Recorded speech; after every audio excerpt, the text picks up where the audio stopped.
Good evening, students. Let's continue on next topic, lecture number 6. और यहाँ पर मैं आप लोगों को फिशर और वेज प्रोजेक्शन फार्मूला के बारे में बताने जा रहा हूँ और दोनों का इंटर कन्वर्जन भी समझाने जा रहा हूँ, तो ध्यान दीजिएगा। फिशर प्रोजेक्शन,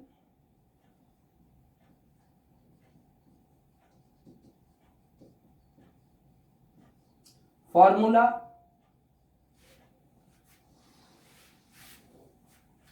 और वेज एंड डैश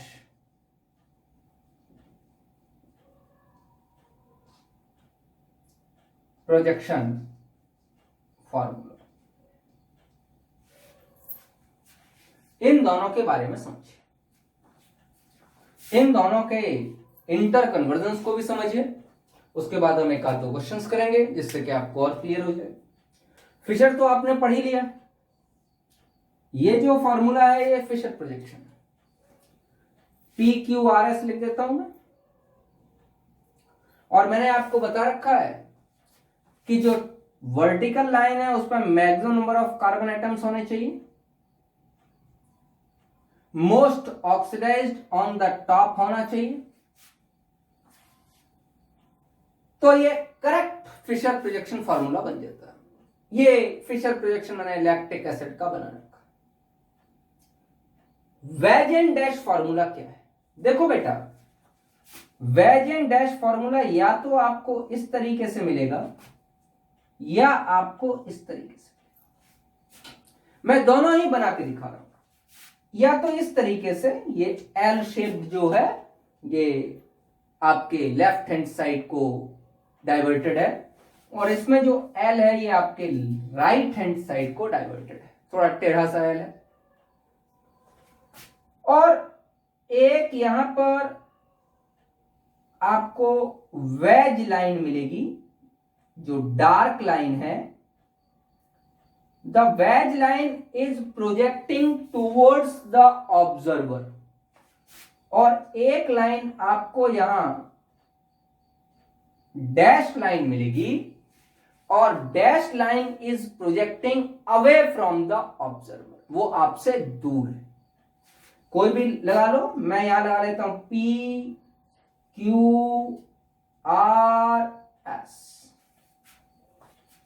इसमें भी एक आपको वेज लाइन मिलेगी,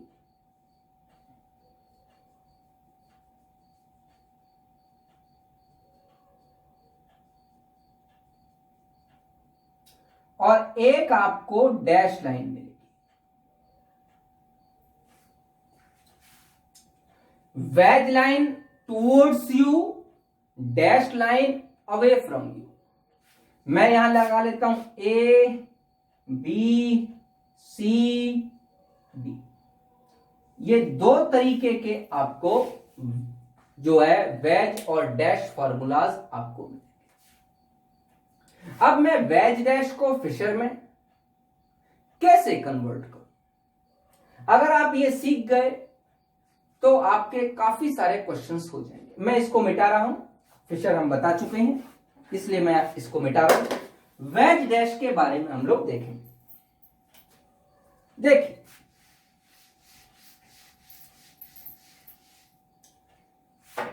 बेटा ये हमारा फर्स्ट है और ये हमारा सेकंड है। मैं करना सिखा रहा हूं। देखिए, मैं फर्स्ट को किस में कन्वर्ट कर रहा हूं? फिशर में। तो मेरा कन्वर्जन है वेज डैश इंटू फिशर, ये मेरा कन्वर्जन। उसमें मैं सबसे पहले पहला वाला एग्जांपल ले रहा हूं जो मैंने आपको बताया। बेटा ये जो एल दिखाई दे रहा है इसको सीधा कर दो, बिल्कुल सीधी लाइन पर ये एल ले आएंगे। जो टॉप मोस्ट लगा है उसे टॉप मोस्ट लगा देंगे, जो नीचे लगा है उसे नीचे लगा देंगे। लेकिन जहां से आप देख रहे हो जो प्लेन ऑफ द आपका पेपर है उस पर ये एल जो डाइवर्टेड है ये किस साइड है? ध्यान से देखिए, लेफ्ट हैंड साइड डाइवर्टेड है, तो जिस साइड ये एल डाइवर्टेड होगा उसी साइड वेज लगा देंगे। तो ठीक है, ये लेफ्ट साइड डाइवर्टेड है तो वेज हमने लगा दिया आर, वेज पे आर लगा था, आर लगा दिया, और दूसरी साइड डैश। तो दोबारा सुनिए क्या बताया मैंने, जो एल वाला है उसको बिल्कुल सीधा बना देंगे, और जिस साइड ये एल डाइवर्टेड होगा तो किस साइड झुका हुआ है, ये लेफ्ट हैंड साइड, एलएचएस की तरफ है ना, लेफ्ट हैंड साइड। तो लेफ्ट हैंड साइड कौन सा जाएगा, वेज। बात समझ में आ गई नहीं आ गई? इसमें देखिए, इसमें ये एल डाइवर्टेड कहां है, राइट हैंड साइड, तो राइट हैंड साइड कौन सा जाएगा, वेज। जो वेज होगा वो राइट जाएगा। देखिए बनाइए, हम सेकंड बना रहे हैं, बिल्कुल सीधे ए और बी, तो ये ए लगा दिया और ये क्या लगा दिया हमने, बी लगा दिया। अब जो एल डाइवर्टेड है वो कहां है, आरएचएस की तरफ, तो जो वेज होगा वो आरएचएस जाएगा, तो वेज वाला कौन सा है बेटा, सी, वो आरएचएस जाएगा, तो आरएचएस इस साइड है तो सी इधर आ गया, तो इधर क्या आ जाएगा, डैश। That's simple. समझ में आता कि? इसको बना लीजिए, फिर एक क्वेश्चन कराता हूं आपको।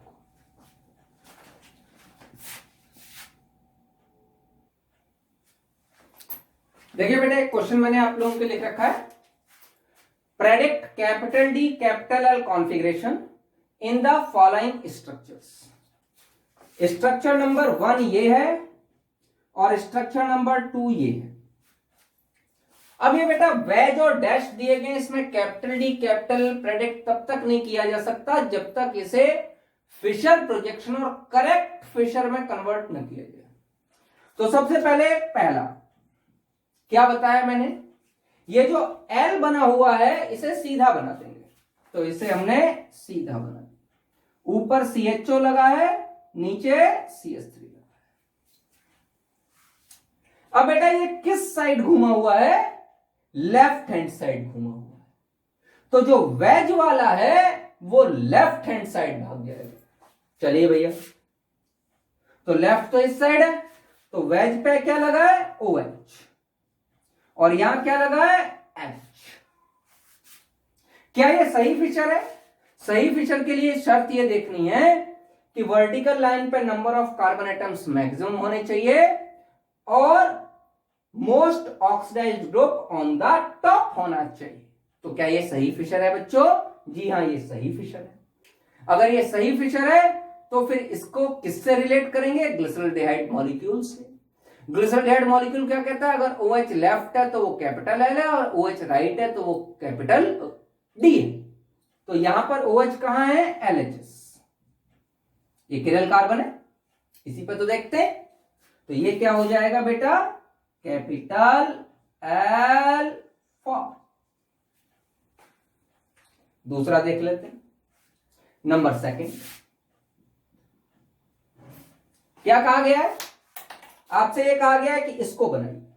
इसमें भी जो ये लाइन है वो बिल्कुल सीधी बना देंगे, COH और C2H5। चलिए बना देते हैं, यहां बना दिया COH और यहां बना दिया C2H5। ये भी किस साइड घुमा हुआ है, लेफ्ट हैंड साइड घुमा हुआ है। तो लेफ्ट हैंड साइड घुमा है तो इस पर जो वेज पे लगा है वो लेफ्ट आ जाएगा। यहां वेज पे क्या लगा है, H, तो H कहां आ जाएगा बेटा, लेफ्ट आ जाएगा। तो जो डैश पे लगा है वो कहां आ जाएगा, राइट। तो डैश पे लगा हुआ OH कहां आ जाएगा बेटा, राइट। इसको भी क्या करेंगे, ग्लिसरॉल्डिहाइड मॉलिक्यूल से कोरिलेट करेंगे। तो ग्लिसरॉल्डिहाइड मॉलिक्यूल कहता है कि अगर किरल कार्बन से वेज सही है, if the Fischer is correct, तो किरल कार्बन से लगा हुआ जो OH है उसकी डायरेक्शन डिपेंड करेगी। तो उसकी डायरेक्शन किस साइड है, राइट हैंड साइड। यहां पर ये OH किस साइड लगा हुआ है, RHS, तो ये क्या हो जाएगा, कैपिटल D फॉर। समझ में आया बेटा? ये मैंने इसलिए बताया क्योंकि आगे आपको जो है क्वेश्चंस में बड़ी मदद करेगा वेज डैश को फिशर में कन्वर्ट करना। समझ में आता है? तो ये दोनों ही हो गए, आप वेज डैश को फिशर में कन्वर्ट कर सकते हो या फिशर को वेज डैश में कन्वर्ट कर सकते हो। मेरी बात समझ में आ गई नहीं आ गई? क्लियर हो रही है? तो ये वेज डैश को फिशर में, और जैसे देखो मान लो उल्टा करना हो तो क्या करेंगे, जैसे कि ये आपको दिया गया है और इसको आपको जो है फिशर में कन्वर्ट करना है, तो क्या काम करेंगे, जो लंबी लाइन है उस लाइन को घुमाएंगे। तो घुमा लीजिए, कैसे घुमाएंगे देखेंगे कि जो है जैसे आपने इस लाइन को कहां घुमाया, मान लो आपने इस साइड घुमा लिया, समझ में आता है? राइट हैंड साइड घुमा लिया, मुझे कोई दिक्कत नहीं। इधर देखिए, ये क्या लगा दिया, COH लगा दिया, ये क्या लगा दिया आपने, CH3 लगा दिया, समझ में आता है? अब CH3 आपने कहां लगाया बेटा, बताइए, राइट की तरफ लगाया है, बोलो भैया। CH3 आपने कहां लगाया, राइट की तरफ घुमाया है, तो जो वेज पर होगा वो, जो वेज पर आएगा वो आएगा जो राइट में होगा। चलिए, तो राइट में कौन लगा हुआ है जरा ध्यान से देखिए, ये तो लेफ्ट लगा है, राइट में लगा है H, तो H यहां आ जाएगा और OH यहां। क्या इन दोनों स्ट्रक्चर्स में कोई अंतर है? नहीं, कोई अंतर नहीं। मेरी बात समझ में आ रही? चलिए इसको बनाते हैं हम लोग दूसरी तरीके से। हमने क्या काम कर दिया, इसको भी राइट में घुमा दिया, ऊपर लगा दिया CHO और इधर लगा दिया C2H5। इधर है वेज और इधर क्या है बेटा, डैश। वेज वाला, वेज पर कौन सा आता है, जिस साइड घुमा होता है, तो किस साइड घुमा है, राइट साइड घुमा, तो जो राइट है वो वेज पर आ जाएगा, तो राइट क्या है, OH, तो वो क्या आ जाएगा, वेज पर आ जाएगा, और लेफ्ट क्या है, H, वो यहां आ जाएगा। तो ध्यान दो बेटा, ये स्ट्रक्चर और ये स्ट्रक्चर दोनों एक ही चीज रिप्रेजेंट कर रहे हैं, ये स्ट्रक्चर और ये स्ट्रक्चर दोनों एक ही चीज रिप्रेजेंट कर रहे हैं। तो वेज डैश को फिशर में या फिशर को वेज डैश में इजीली कन्वर्ट किया जा सकता है। समझ में आ गया?